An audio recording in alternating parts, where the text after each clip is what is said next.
Olá, boa noite amigos da nossa fanpage e do nosso canal no YouTube. Na verdade, eu gostaria de hoje estar acabando com aquela máxima de santo de casa não faz milagre, casa de ferreiro espeto de pau e todas essas expressões que dizem respeito a gente não dar valor, né, a o que é cultivado no nosso jardim, as pessoas, as coisas que estão sob nosso domínio, sob o nosso teto, ao nosso redor e que a gente por muitas vezes não dá valor e vai buscar lá fora. A gente vê inúmeras pessoas de sucesso empreendendo pela televisão, ouve pelo rádio, vê na internet e acha que é uma coisa muito longe. E muitas das vezes a gente tem isso dentro da nossa própria casa. E esse não deixa de ser o meu caso. Mas eu não vou dar prosseguimento a esse adágio popular. Santo de casa não faz milagre.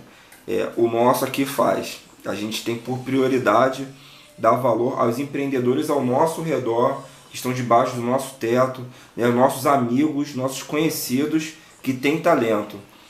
E eu vou fazer hoje o que raramente eu vejo. Eu vou bater um papo com a minha irmã. É o que eu faço sempre, cotidianamente, mas hoje vai ser uma coisa um pouquinho mais profissional, uma coisa mais técnica. Ela é formando agora em nutrição, e é uma empreendedora nata. Ela faz palestras, já fez algumas palestras para o pessoal da comunidade, e fez para idosos. Então eu vou falar para ela, vou perguntar para ela, qual foi esse sentimento, como é que ela se sentiu, o que ela acha do empreendedorismo. Porque eu quero deixar bem claro que empreendedorismo não é só aquilo que é feito em troca de dinheiro, da pecúnia, não. É o que é feito em prol da comunidade. Toda vez que alguém vê uma deficiência na nossa sociedade, na conjectura social, e age para fechar essa brecha. De repente nem em troca de dinheiro, mas simplesmente para ver aquele problema, aquela lacuna fechada, sanada. Então eu vou apresentar vocês a ela, Ana Paula. Oi, gente.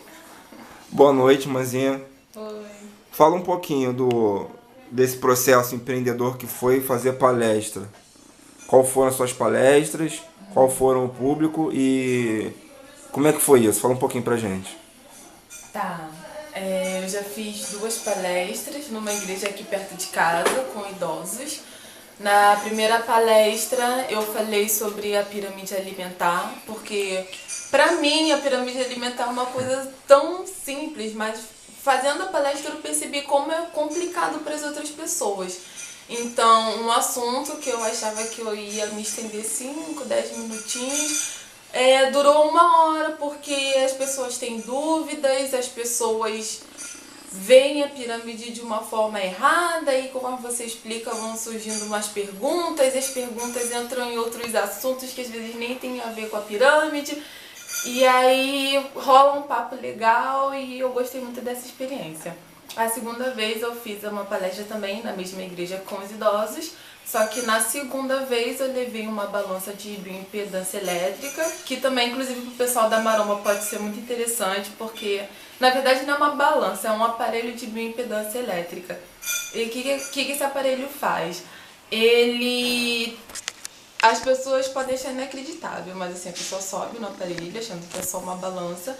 E esse aparelho, ele tem uma corrente elétrica que corre através do corpo da pessoa, e através da facilidade ou dificuldade dessa corrente elétrica percorrer o corpo da pessoa, a balança calcula o percentual de gordura e o percentual de massa magra. Caramba, Então eu incrível. levei um aparelho desse para a igreja, usei com os idosos, calculei o percentual de massa gorda e massa magra Mas não deles. dá choque não, né? Não. E, claro, no jeito que eu fiz, assim, cheguei, eu avisei eles que eu levaria a balança, o aparelho. Não falei quais eram como eles deviam se preparar para usar o aparelho, porque na verdade a pessoa tem que fazer um preparativo todo, tem que estar um tempo sem urinar, um tempo sem comer certos tipos de alimento. A mulher, por exemplo, não pode estar no período menstrual porque isso influencia o resultado do aparelho, né?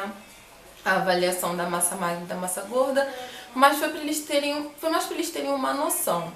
E a partir disso, falei pra eles, tá com esse percentual, pra sua idade não tá legal o peso, o percentual de massa magra, massa gorda. Nesse evento também tinha uma nutricionista da Clínica da Família aqui da Pavuna. E aí nós duas juntas fizemos orientações nutricionais para os idosos. Foi super legal, eles gostaram, eles sempre gostam disso, sempre tem muitas perguntas para fazer. Os jovens que tinham lá também quiseram usar o aparelho, foi muito legal. E também no estágio que eu fiz no ano passado num posto de saúde, eu fiz uma palestra também para o grupo de idosos falando sobre os benefícios e os malefícios do sal. Claro, hoje em dia ele tem benefícios, mas hoje em dia ele tem infelizmente mais malefícios, porque tudo hoje em dia tem sódio. Na verdade, o problema do sal não é o sal em si, é o sódio, e tudo hoje em dia tem sódio. O sódio é usado como... ele tem sódio, é usado em alguns adoçantes, né? O ciclamato de sódio, a sacarina sódica, e ele também é usado como conservante, é usado para dar sabor aos alimentos, claro, no sal. E hoje em dia tudo tem muito sal. Aí eu abordei esse tema com os idosos, falando sobre o sal. E claro, os idosos nunca se prendem só a um assunto. Acho que ninguém se prende só a um assunto. Aí vieram dúvidas sobre e o açúcar, e o azeite, e a fibra, e não sei o que. E foi muito legal, porque os idosos sempre são muito participativos, sempre têm muitas dúvidas. E eu gosto muito de... Então, na verdade, você prestou um serviço, né, à população local, porque, assim, pela minha vivência e pelo que eu escuto das pessoas, é sempre muito difícil esse serviço de nutrição na rede pública, né, na rede pública hospitalar. E é um serviço essencial, né, porque como diz um ditado que eu acho muito legal, um provérbio chinês, ele fala que o teu remédio seja a tua comida e que a tua comida seja o teu remédio. Quem diz isso foi Hipócrates. Ele é o pai da medicina e ele é o pai da nutrição. Todo mundo fala que ele é só o pai da medicina, mas ele é o pai da nutrição. Da nutrição também. Ele foi um médico grego e ele já abordava a alimentação como um fator de prevenção e promoção da saúde. O que eu ia mencionar agora, esqueci o que eu ia falar.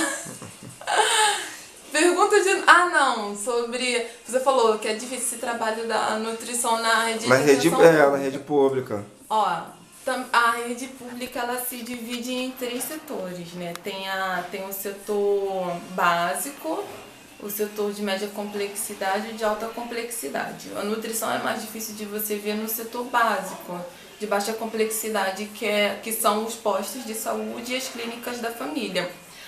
É difícil ver um nutricionista que realmente goste dessa área de nutrição social, porque é uma área que acaba não tendo muito retorno financeiro e é uma área que você também acaba se prendendo um pouco ao beabá da nutrição, porque o que a gente aborda para o nutricionista em si para as pessoas acaba sendo uma coisa às vezes difícil de entrar na cabeça. Mas para vocês é uma coisa rudimentar. É uma coisa simples e boba.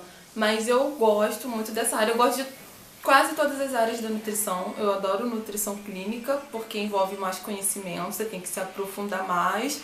Tem que estar sempre se reinventando, se reciclando. Saber mais mesmo de nutrição e mescla mais com a área da saúde e tal. Mas eu também gosto muito da atenção básica, porque você, na atenção básica, você acaba se relacionando mais com o paciente, você conversa. Para realmente ter uma efetividade, a sua atuação como nutricionista na rede de atenção básica, você tem que se relacionar com o paciente. Você vai conhecer o paciente de verdade, você vai acabar não sabendo só o que ele come, porque o paciente não come só porque ele está com fome. Comer envolve sentimento, envolve experiências que a pessoa já viveu. Às vezes a pessoa come uma coisa porque lembra de uma época boa. Às vezes legal, depois eu vou pedir você falar um pouquinho mais só sobre esse assunto, achei legal. Eu acabo me empolgando, mas Não, depois eu vou pedir para você falar um pouquinho mais sobre esse assunto, o que tem por trás da alimentação. Tá. Mas por enquanto foi só uma apresentação. Gente, eu entrevistei minha irmã mais para apresentá-la a vocês e para espantar, né, esse paradigma, né, da gente dar muito valor ao que está fora, né, esse ditado que a grama do vizinho é sempre mais verde, não é, a nossa também é verde, e muito verde. Bom, muito obrigado pela atenção e até a próxima, um abraço.